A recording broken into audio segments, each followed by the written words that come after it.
Hi everyone, hope you're well. Today we're going to look at the GCSE higher paper for the Edexcel specification. We're going to look at the June 2024 paper 3, which is a calculator paper. Just before we start, if you do enjoy this video, please do make sure you like and subscribe. I'd really appreciate it.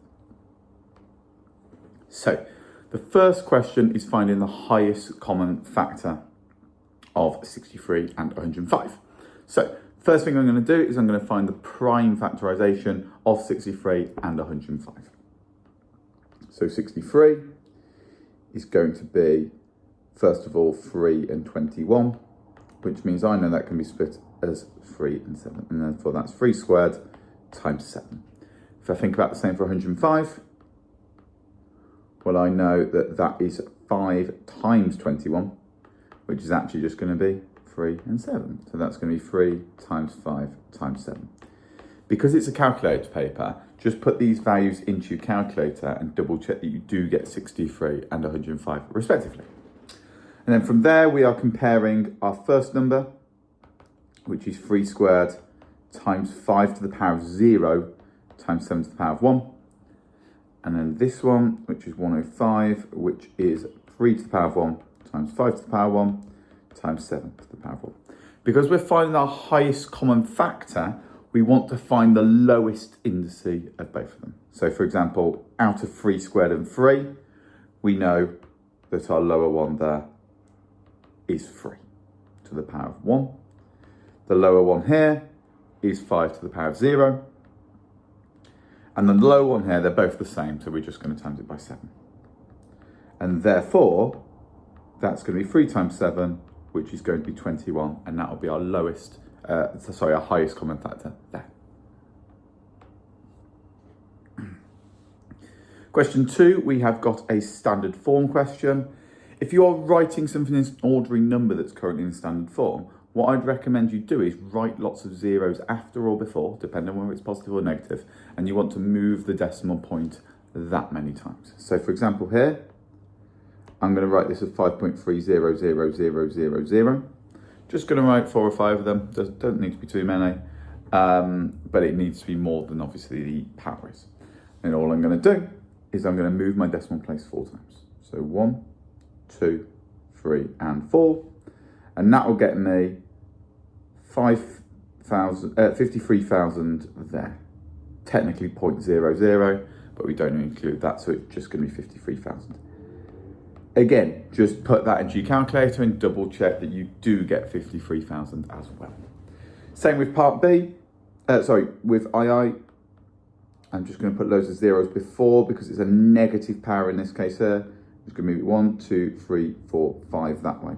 So that's going to be 0.00074 there.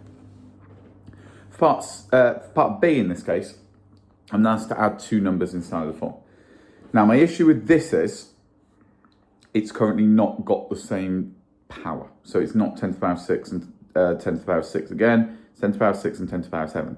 So I'm going to rewrite this slightly differently, sort of out of standard form. I'm going to write them both to the power of 7. So I know that that is, if I divide by 10 in that term there, I can times by 10 in that term there. So 9.7 times 10 to the power of 6 is the same as 0.97 times 10 to the power of 7.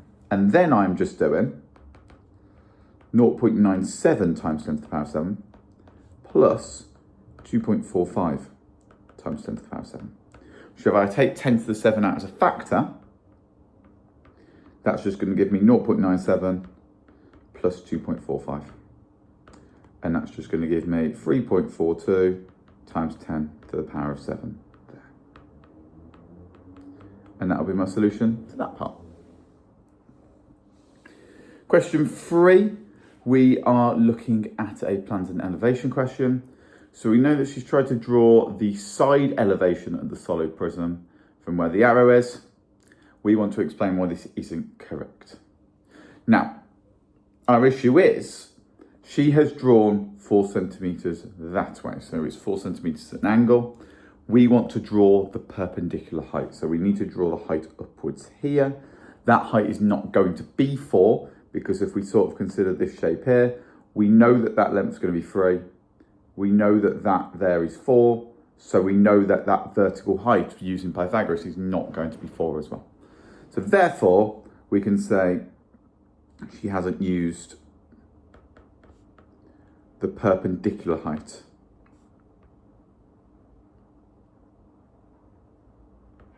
of the prism.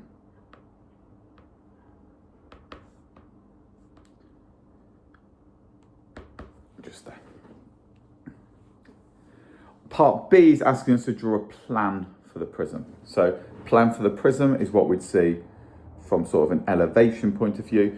Now, if we think about the elevation of it from straight above, we know that the width of this here is just going to be 3 for that side, because the whole thing's 6, and therefore that is 3 as well. So it's just going to have a horizontal of 7 and a height, a width of 3 for each part of the prism if we look above it. So it's just going to be 1, 2, 3, 4, 5, 6, 1, 2, 3, 4, 5, 6, 7 there, and a line there. And that's going to show that it's a 3 by 7 for both of those values there. And that will be question 3. Question 4, we are looking at a compound interest question, because we know it increases at a rate of something per year. So to put this in our calculator, we just need our original number. So in this case, sorry, that's 25,000. And that's going to be multiplied by essentially 1 plus that sort of percentage increase, which is 6 over 100.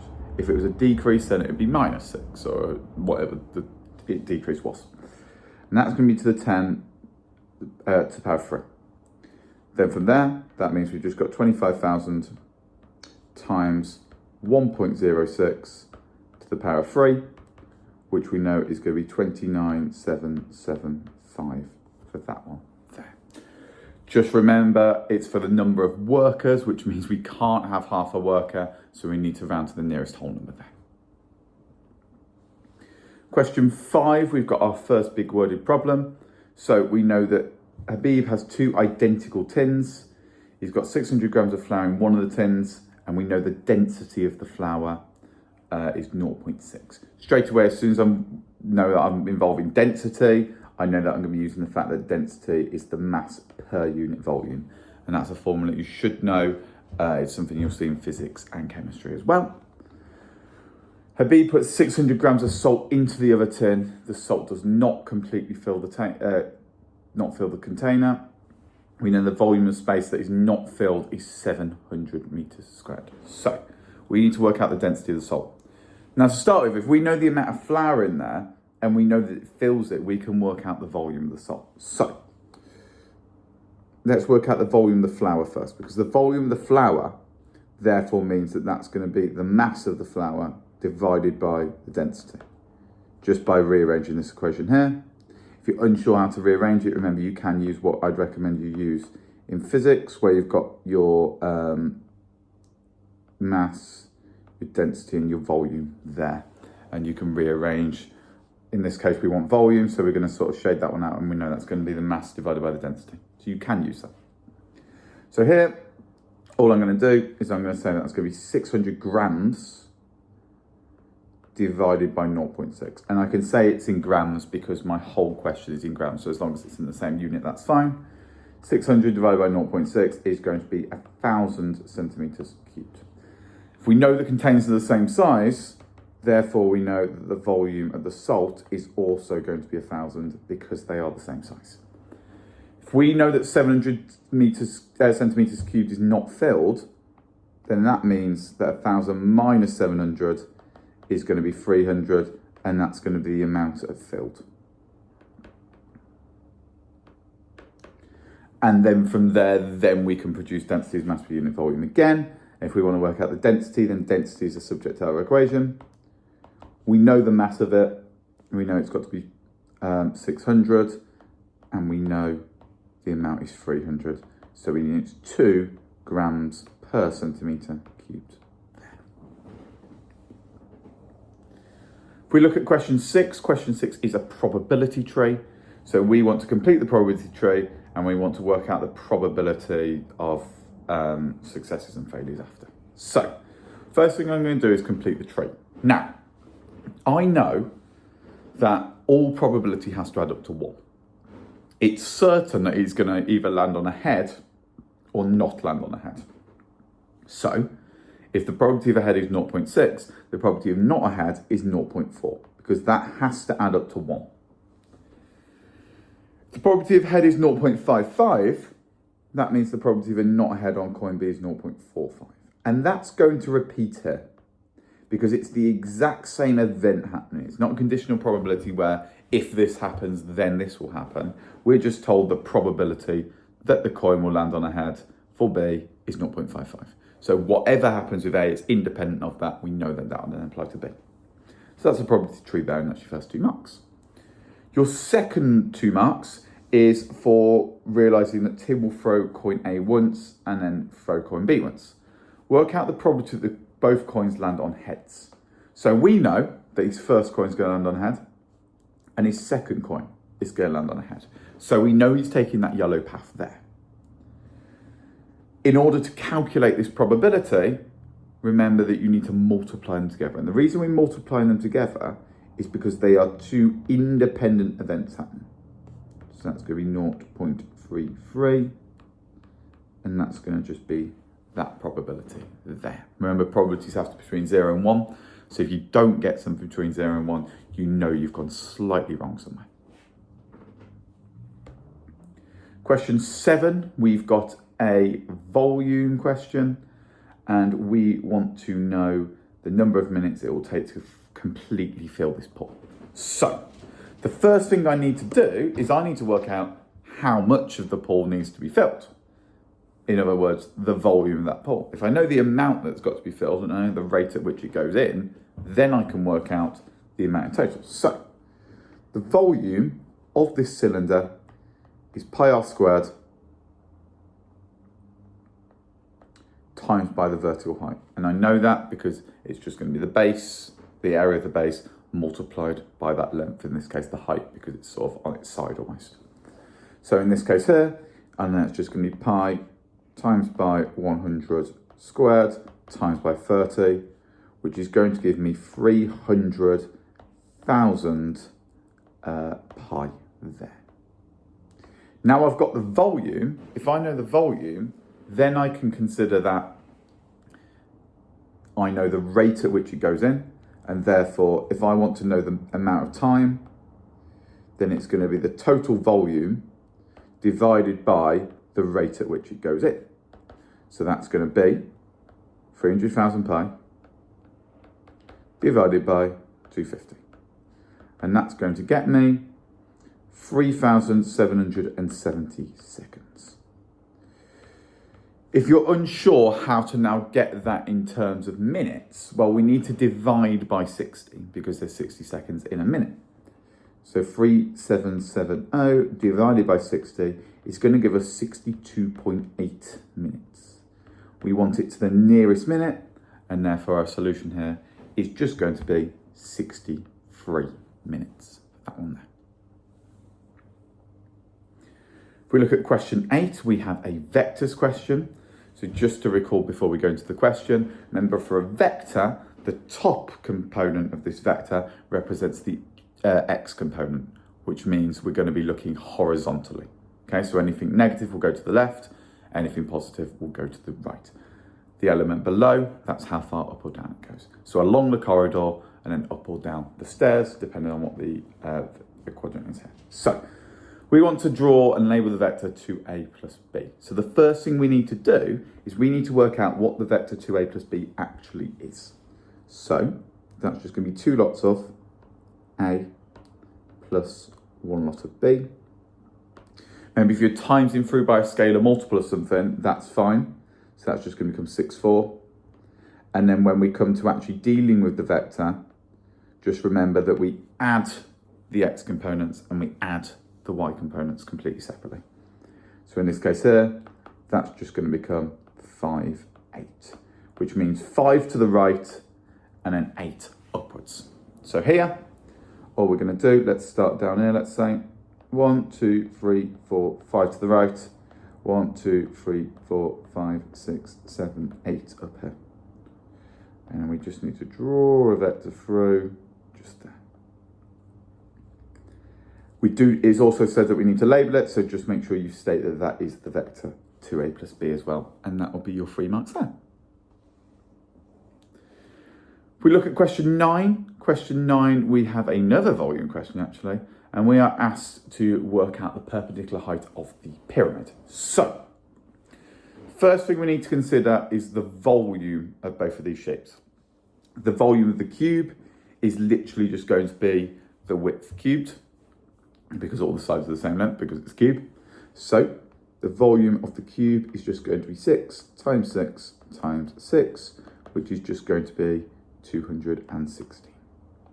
If we think about the volume of the pyramid, well, the volume of the pyramid is going to be 1/3 times by the height times by the area of that base.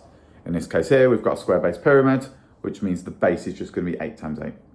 So in this case here, that's just going to be 1/3 times by the vertical height, which we're going to work out, times by 64. So we know it's going to be 64h over 3.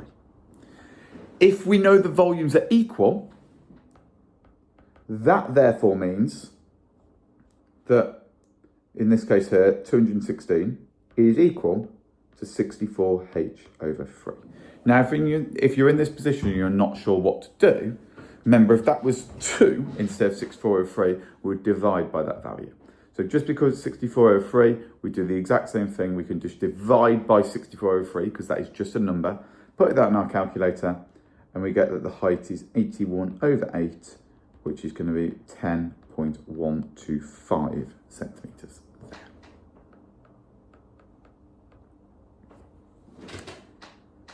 If we look at question 10, we've got a counters question.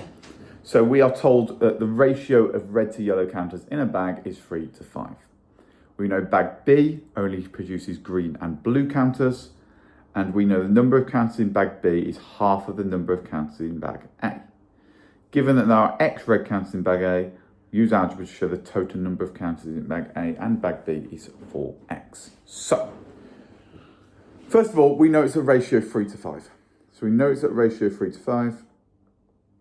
Therefore, we know that if there is X amount here, then that means 3 parts is worth X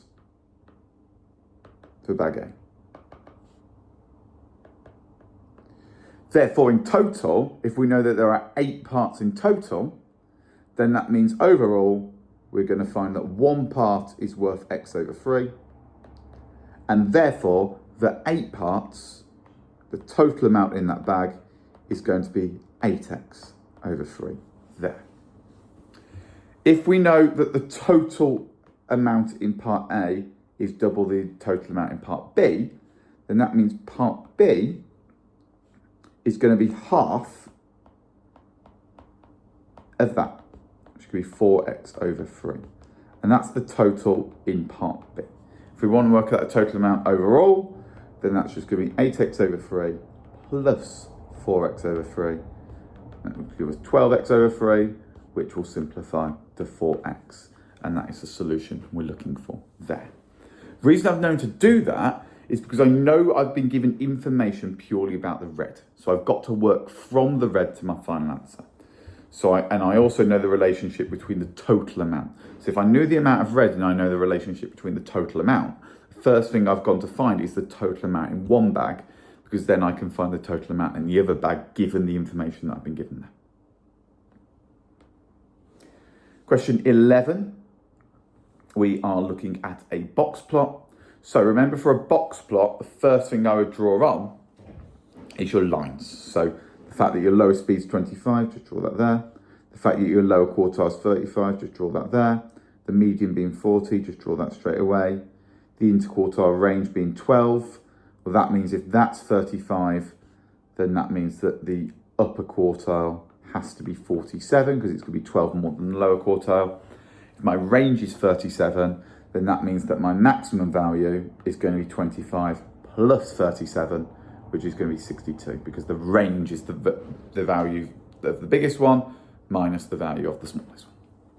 So 47, we draw that there, and then 62 is just going to be up here. And then we can produce our box from that. So for a box plot, you want to make sure that the quartiles and the 50th percentile, in other words, the median, are inside that box, and then we've got the maximum and minimum value at either end there. We also know that we've got some cars on the same road on Sunday, and we've got a box plot for that as well. And we want to compare the distributions of the speeds on Fridays with the distribution with the speeds on Sunday. So this is 2 marks. So we need to compare 2 different things here. The first thing we need to compare is the median. So we need a measure of location. So in this case, median is going to be our measure of location. We also need to include a measure of spread. Now, in this case here, we're going to use the interquartile range as our measure of spread. So we need to compare the medians and we need to compare the interquartile range, because that's going to compare the distribution of both of them.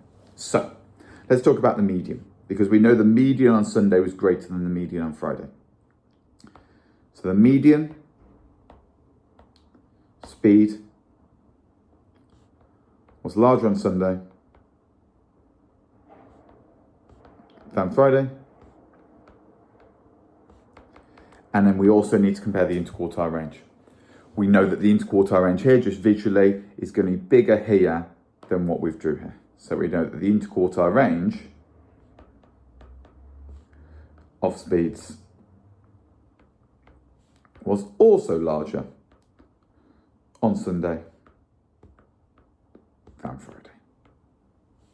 And that'll be a perfect valid solution to that one there.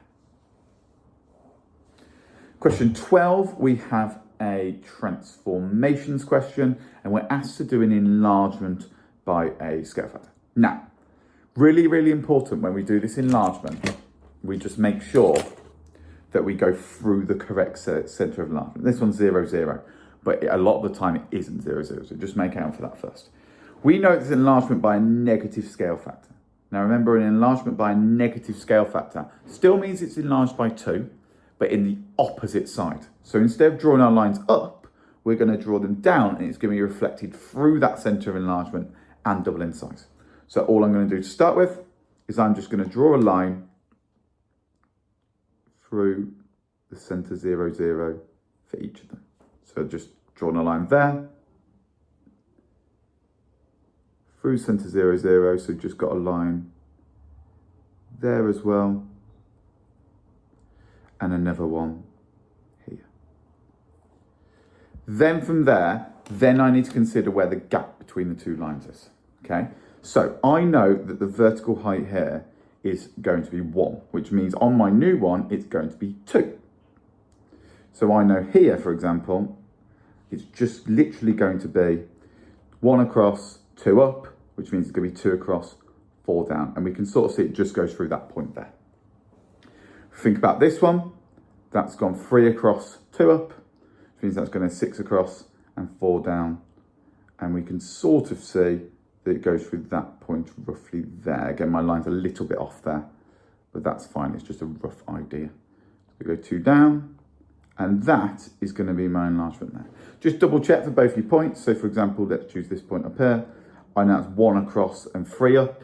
So if I'm enlarging it by 2 in the negative scale factor, that is to go 2 across and 6 down, and I do get that point there. So that would be my solution to that part there. If I look at question 13, I have got a combinations question. So with my combinations question, I know that there are 30 students in the class, and a teacher is going to choose at random 2 of the students. We want to work out the number of different pairs of students that the teacher can choose. Now, say that I am picked first, okay? So I'm the first person picked from that class. That means that there was 30 different options. Now I've been selected, now there's 29 people left in the class.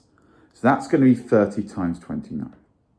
However, the event that I'm picked and then my mate is picked is the exact same event as my mate being picked and me being picked. It's still just us 2 being picked. And therefore, I've got every single answer possible is duplicated by 2. Because I've been picked first and they've been picked first, or they've been picked first and then I've been picked second. So I'm going to divide that answer by 2 to remove all of the duplicates. And that's just going to give us 435 when we put that in our calculator there. Question 13, we've got a compound interest question. So we know that at the start of 22, Kim invested some money into an account. The account pays 3.5% each year in compound interest. So at the end of 2022, the interest was added to the account and Kim took £750 from the account, and the same in 2023.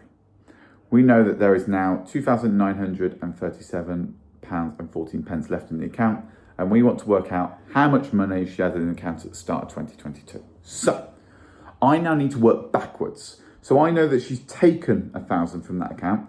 So the first thing I'm going to do is I'm going to add that 1,000 back in. Okay, and that's just going to be obviously 3937.14. So now we're at the stage just before she's taken out. Now we need to consider how much interest she's earned in that year. If we're considering how much interest she's started with instead of finished with, instead of timesing by that value like we did earlier, we're now going to divide by that value instead. So it's going to be 3937.14 divided by 1 plus, in this case, 3.5 over 100, just the power of 1, just because it's just over 1 year, which is just going to be 3937.14 divided by 1.035, which is going to give us £3,804 there. Then we know that she's taken 750 from that account. So we need to add that 750 back. Again, we're working backwards.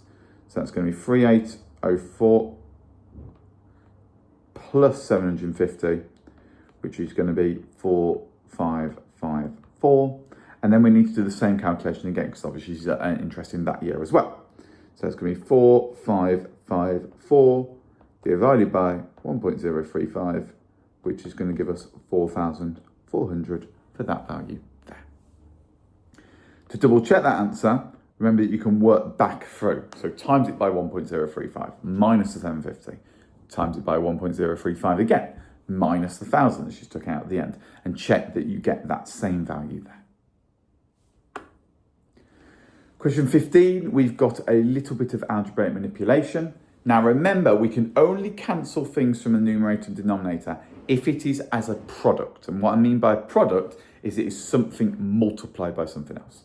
So here, we've got the case where we've got a minus 3 multiplied by a minus 3. So that is a product, okay? It's in brackets, and we are multiplying those brackets together. Therefore, I can cancel that term, I can cancel that term, and that just becomes a minus 3 over 5 there. For part B, I am asked to factorise. Remember, if I'm factorising something algebraically, I need two numbers that multiply together to get 12 in this case, because I'm looking at 3 times 4. And I'm looking for those numbers from there. So I need all the factors. So 3 times 4 is 12. That can either be 1 and 12. That can be 2 and 6. Or that can be 3 and 4. And then from there, we know it's going to be in the form of 3k squared. And then we're looking for two numbers out of these, so out of all these pairs, where the difference between them is 11. In this case here, we can see it's 12 and 1. So we're going to write that as 12 and minus 1. I'm just going to write it like that. Then we can take a factor out of both of them. So we know this first part here is going to be 3k, lots of k plus 4. And this part here, we're going to see it's minus 1 lot of k plus 4. And therefore, we know our factors are 3k minus 1 and k plus 4. And that will be my solution now. So it's just going to be 3k minus 1 and k plus 4. Remember, you can always double check that by expanding it again and checking that you get back to what you originally had by using FOIL or the club method. Part C, we've now got a quite difficult algebraic fraction to manipulate. So, the first thing I want to do with an algebraic fraction is I want to apply KFC. I want to keep flip change.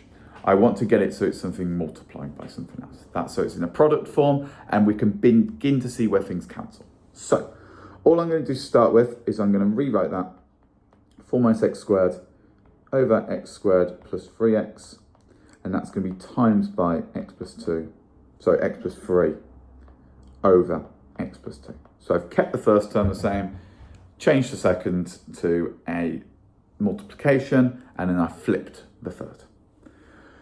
From there, now I can begin to factorise. Now the right-hand side is already fully factorised. It's now just the left-hand side we need to worry about. If we've got something in this case here, where we've got a minus, and we've got two square numbers, we've got 2 squared and we've got x squared, we can apply the difference of 2 squares. Remember the difference of 2 squares, if you've got something in the form of a squared minus b squared, that can be written as a plus b, a minus b. And the only way you'll recognise that is if you spot it. There's no way of sort of determining it, there's no way of factorising, you've got to spot that that is the difference, the negative of 2 square numbers. So that's just going to be that there. So that's just going to become 2 plus x, 2 minus x, multiplied by x plus 3, over, and we can see here, we can take out a factor of x. So that's just be x, x plus 3, x plus 2. That's going to cancel, that's going to cancel, and I'm just going to leave it with 2 minus x over x. And we can't factorise that anymore, so we're just going to leave the answer like that there.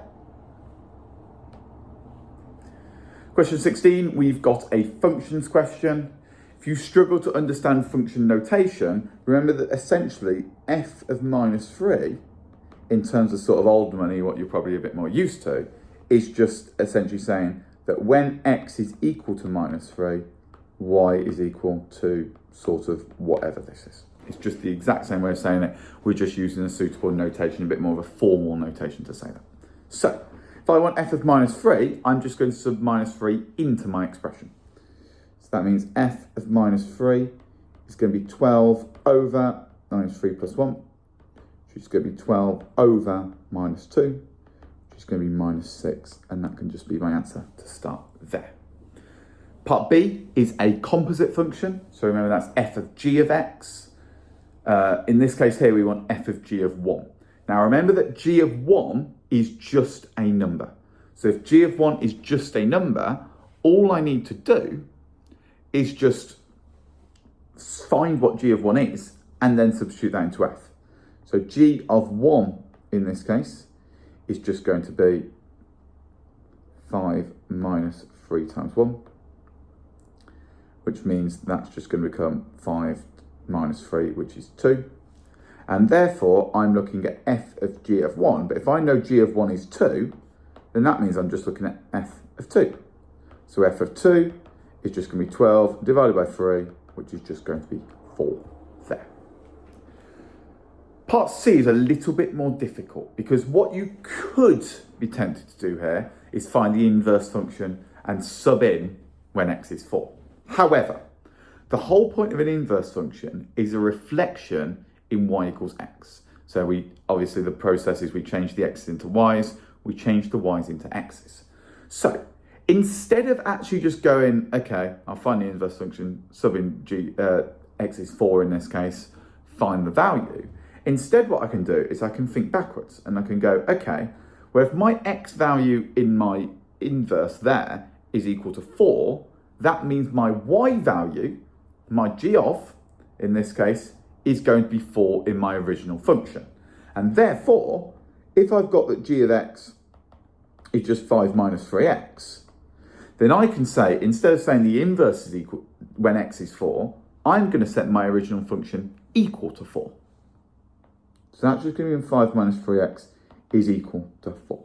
And that's because the y values become the x values and the x values become the y values when we do the inverse. And then I can just rearrange it. So I'm going to add 3x to both sides. So it's going to be 5 equals 4 plus 3x. Minus 4 from both sides. and then I'm just going to divide by 3, and I'll get that x is a third there. And that'll be the answer to that part there. Question 17. Question 17, we have got a iteration question. So we're doing some iteration here, and we know it's iteration because of the general form of it there. So all we're going to do is this.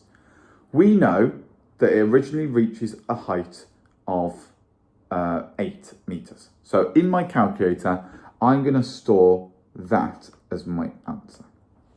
And all I'm going to do, if I want to work out the height after the 4th bounce, all I'm going to do is in my calculator, I'm going to put 0.55 multiplied by ants. And that's sort of my formula that I'm going to use there. Okay? That was the height after the 1st bounce. So the height after the 2nd bounce is going to be 0.55 times by 8. And remember, if you keep it in your calculator stored as answer, then you can just put 0.55 ants in, and that'll get out 4.4. The reason you do that is because the next time your answer is now stored as 4.4. So all you need to do is you need to press the equals button again, and that will automatically calculate 0.55 times 4.4, because that will be our new stored answer, which will become 2.42. And therefore, for this final one, I know that I'm just going to be looking at 0.55 times by 2.42, which is going to be 1.33. So my answer there is just going to be 1.33 meters.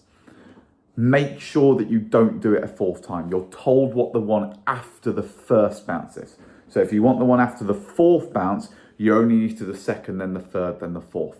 It'd be quite common for you to hit the equals button again there if you don't read the question properly with that. Question 18, we have got an angles question. We know the area of the triangle ABC, and we want to calculate the area of the triangle ACD. Now, first thing I'm going to do, I've got angles involved, I've got side lengths involved, I know the area of this triangle here, so I know that's 54. If I know the area of the triangle, remember the area of a triangle that's not right angled follows the formula half AB sine C.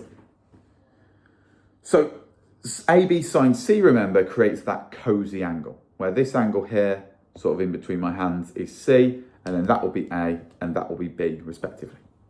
Therefore, I can use what I've got here to work out what this value here is. So I know the area of ABC is going to be a half multiplied by the length AB, multiplied by the length AC, multiplied by sine of 35. I know that that area is equal to 54. Sine 35. I know that that's 17, and I know AC, I'm just going to label as X for now. If I know what that is, then I can work out what X is. So in this case here, just going to rearrange it. Remember, sine 35 is just a number, and I eventually get to the fact that that's going to be 54 over a half sine 35 times 17, which is just going to be 11.076. Try and keep as much significance as possible. So if you're doing it to 3 significant figures, you often want to keep at least 2 decimal places more of significance there. Now I need to look at my next triangle, because now I'm focused on this one here. And I'm looking for the area of it. So at some point here, I need to create a cosy angle. Now, I've already got one side length, so all I need is another side length, and I can either calculate this side length or this side length here, okay? I'm going to calculate this side length here. And the reason I'm going to do that is purely because I've got the angle opposite. If I've got 2 sides and 2 angles involved, I know that I'm using sine rule, and I'm computing a side length. Therefore, I'm going to write it like this. So sine rule is going to be C over sine C is equal to D over sine D. But we've called that X already, so we'll just call that X. That's fine. And then we can compute from there. So let's call this length here Y.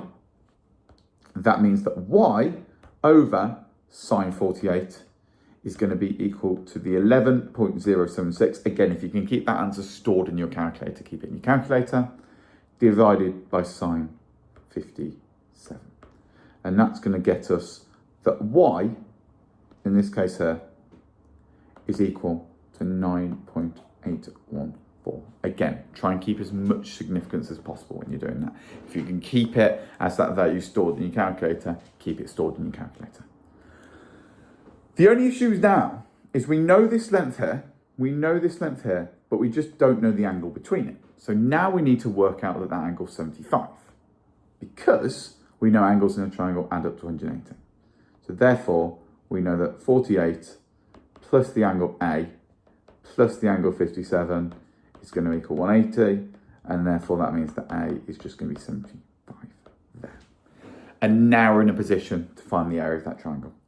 So the area is a half AB sine C, but in this setting here, we've got CD sine A, which is fine. As long as it forms that cosy angle, we've got two side lengths and we've got the angle between, that's completely fine. So that's just be a half times the 11.076 times by the 9.814 times by sine of 75, and that's going to get us 52.5 there. We want it to three significant figures, remember, so when you get that answer in your calculator, make sure you round it to that value.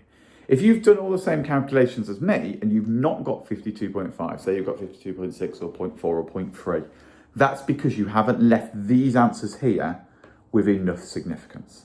So you need to make sure when you write them down during your working, you give at least two significant figures more than what it wants your final answer as. That allows you to keep the significance throughout, and then your answer, when you round it, it will definitely be to the correct amount of significant figures in the first place, but more importantly, it'll round to the correct value. Question 19, we have got a bounds question. So we want to work out the lower bound for R. If we're working the lower bound of R, remember we want the smallest amount possible and we want to divide it into the most pieces possible. So the lower bound of R is going to be the lower bound of P divided by the upper bound of Q, because we want the smallest amount and we want to divide it into as many parts as possible. So here, first of all, we need to work out our bounds for P and Q. So we know for P that we've got between 5.875 times 10 to the 8, and we know that that is going to be 5.885 times 10 to the 8. And then for Q, we know we've got 3.55 times 10 to the 5 and 3.65. There. We want our lower bound of P and our upper bound of Q, and therefore we're just going to divide both of them. So that's just going to become, my lower bound of R is 5.875 times 10 to the 8 divided by 3.65 times 10 to the 5, and that is just going to give us 1,610 there.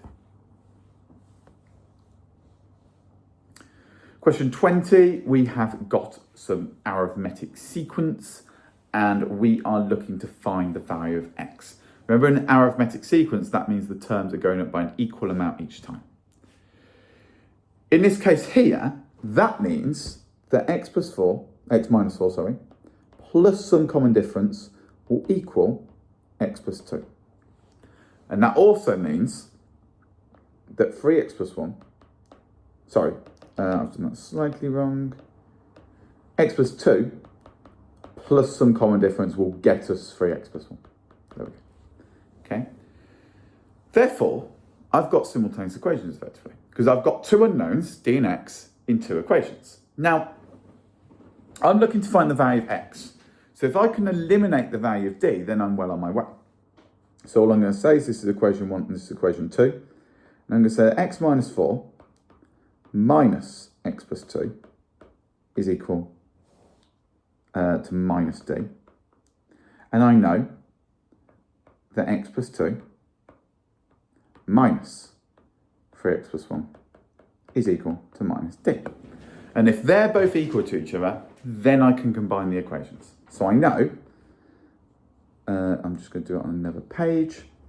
I know that x minus 4 minus x plus 2 is equal to x plus 2 minus 3x plus 1. And then from there, I can now expand. So that's going to become x minus 4 minus x minus 2 equals x plus 2 minus 3x minus 1. Move everything of x to one side, everything else to the other side, and eventually I'm going to get that 2x is equal to 7. And therefore x is equal to 3.5 for part A there. If I look at part B, a very similar kind of thing, but now I've got a geometric sequence. So instead of adding the same amount every single time like an arithmetic sequence, a geometric sequence multiplies by the same amount every single time. So to get from y minus 4 to y plus 2, I'm going to multiply by some number. And to get from the second term to the third term, I'm going to multiply by some number again. So it follows a similar pattern. The fact that y minus 4 multiplied by some common ratio is equal to y plus 2. And that y plus 2 multiplied by some common ratio is equal to 3y plus 1. If I know what I'm trying to find is y, then I need to eliminate r. And the way I do that is very, very similar to the question above. Apart from instead of subtracting, I'm going to divide. So I'm going to call this equation 1 again, and this equation 2 again. Equation 1 is just going to become that r is equal to y minus 4 over y plus 2. And, y plus 2 over y minus 4. And equation 2 is going to become r is 3y plus 1 over y plus 2. And if I know they're both equal to r, I know that they're both equal to each other. And therefore I've got y plus 2 over y minus 4 is equal to 3y plus 1 over y plus 2. Now, if you're unsure what to do in this position here, we need to do something called cross multiplication. The reason why is because one of the values we're trying to find is in the denominator. So it needs to be in the numerator for us to be able to find that value. So I'm going to multiply this to this side and this to this side. And that's just going to become y plus 2 times y plus 2 is equal to 3y plus 1 multiplied by y minus 4. And then I can manipulate from there. So expanding the brackets, I'm going to get y squared plus 4y plus 4 is equal to 3y squared minus 11y minus 4. Because I'm now solving a quadratic, and I know it's quadratic because I've got y squareds and y's in there, more importantly, this is y squareds, I need to get everything equal to 0. And then I can either factorise, use the quadratic formula, depending on what it will be. In this case here, I'm going to move everything to this side, and I'm just going to be in a position where I get 2y squared minus y from both sides, minus 4y from both sides is going to get me minus 15y. And then minus 4 from both sides is going to get me minus 8. And now I'm in a position where I can either factorise or use the quadratic formula. If you're unsure how to factorise this or unsure to spot how to factorise this and you can't find the common factors, then you can use the quadratic formula. However, in this case here, it should just be 2y plus 1 and y minus 8. Therefore, y is equal to minus a half or y is equal to 8. And they will both be valid solutions here. Because a common ratio can be negative as well. It just means it's alternating between positive and negative terms, which is completely fine to still happen. And it's fractional, which means it's just going to be getting smaller every single time as you multiply by it as well. Again, perfectly valid there. If I look at my final question, question 21, I've got quite a difficult question here where I'm trying to show that pi is in between two values. So, I need to consider the perimeters of the shape. Now, if I know I'm considering the perimeters of the shape, that just means that I'm looking at a lot of these side lengths. So, all I'm going to do to start with is begin with the fact that I know it's a tangent.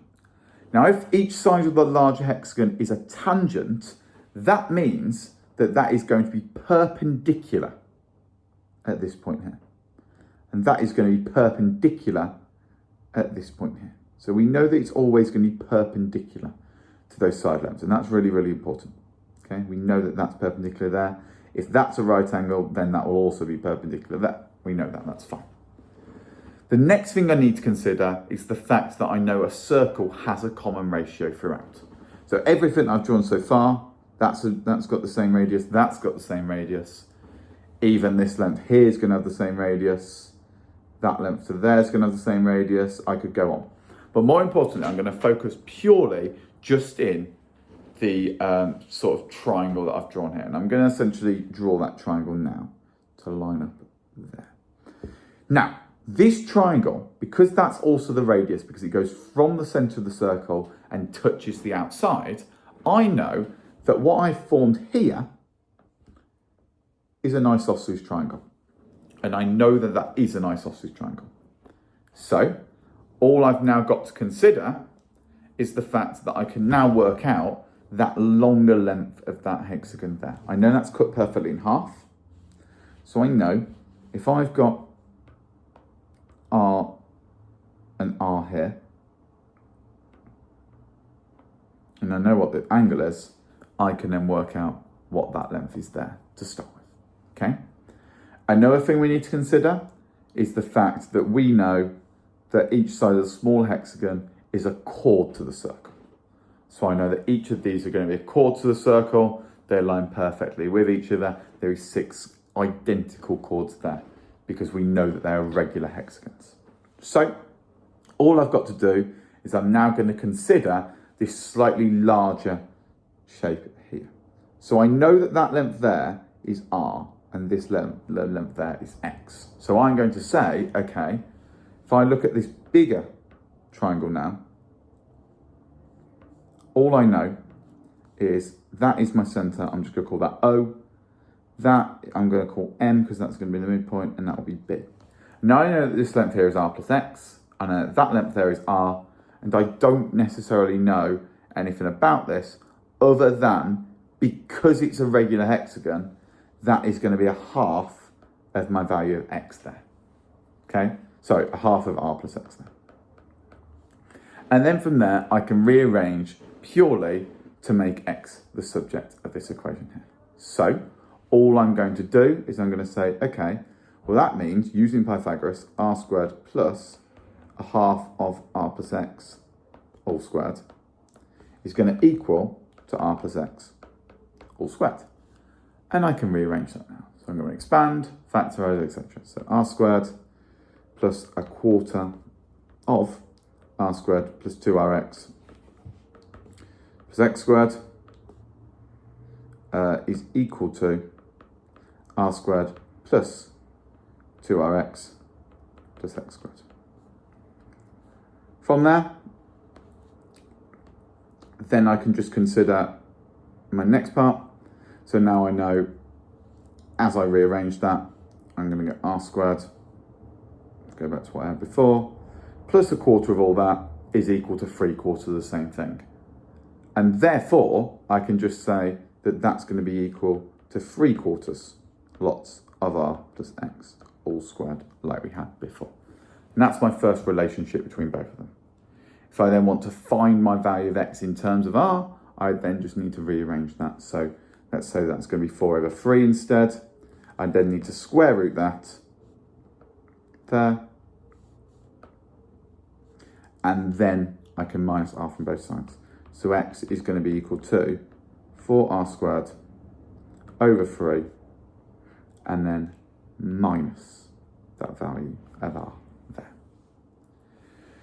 Now that's got me some relationship in terms of X and R, I now need another relationship in terms of X and R as well. So, I know the perimeter of that smaller hexagon is 6R, because I know that each one has the exact same radius each time. The reason why, if I go back to what I had before, so I've got some shape there where that's R and that's R, because they're both radii, that also has to be a radii with the chord.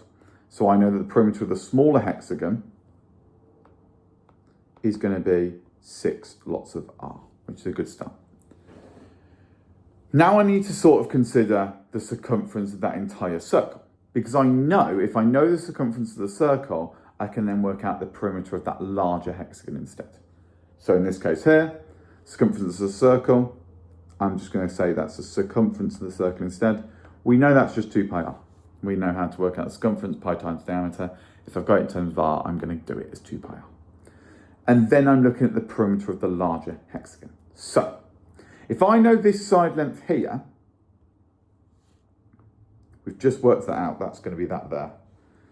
That means that if I multiply that value by 12, because I've got 1 lot of it there, 2 lots of it there, and then I've got 6 side lengths, then I can produce that. So that is just going to become 6 lots of r plus x. Now I'm in that position there, I know that that circle has to have something, some value in between the smaller hexagon and the larger hexagon in terms of its perimeter. Therefore, I know that 6r to 2 pi r to 6 lots of r plus x must be in that form there. My only issue is I don't quite know what x is, but I found it above. So if I substitute that value of x in, I get 6r, 2 pi r, 6 lots of r plus the square root of 403 squared over 3 minus r. If I can then rearrange that to get 2 over 3, or 2 pi r over 3, sorry, then I can get my final solution there. So, final little bit, it's going to be 6r between 2 pi r and 4 root, I need to actually manipulate that first. That's just going to become what we had before. So that's just going to be 6r plus 6 lots of 4 over 3. So 6r minus 6 lots of square root of 4 over 3 r squared.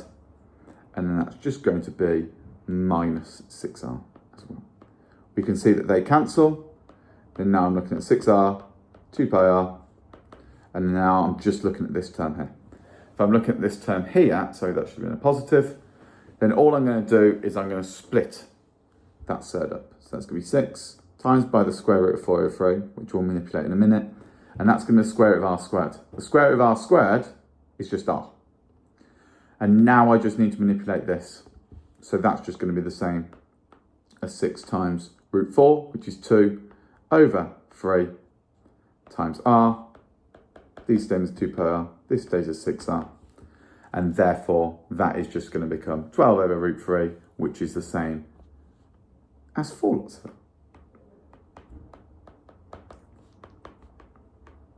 Just by rationalising that.